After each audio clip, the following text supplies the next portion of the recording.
We had a really nice move up there. There's a correcting now, and I still see that the Bitcoin will revisit at least the previous low. So 15k, it's what the price will revisit very soon. So those who are traders, they would love to trade. You can go for this trade all the way to the downside.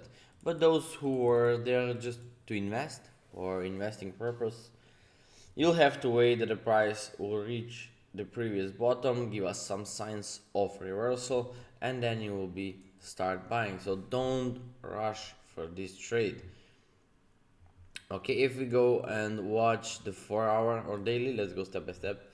Here is how I see it. There was a nice correction which is completed. 1, 2, 3, 4, and 5. That's a nice corrective structure. And in relationship to this impulse, I really do expect another leg to the downside, which will probably go deeper than that one. Okay, it can even extend to 11k, 11, 12.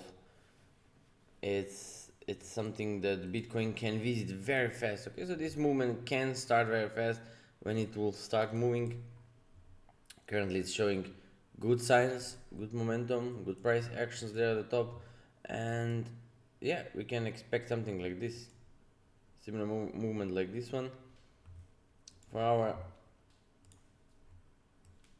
it's not showing any signs that it will go to the upside. It's keep on building the sell ups. What the price can do, it can go, it can drop there, it will pull back, drop, pull back, drop, pull back. You can sell on every correction all the way down to 11 or 12k. Okay, so this will be your target. So those who are trading, you can be selling it all the way to the downside. There will be a bunch of corrections, so a lot of trades where you can add your trades and trade it all the way down. When we will reach this 11 or 12k, then I will remind you guys, for those who are investing, and you can start building your investment positions.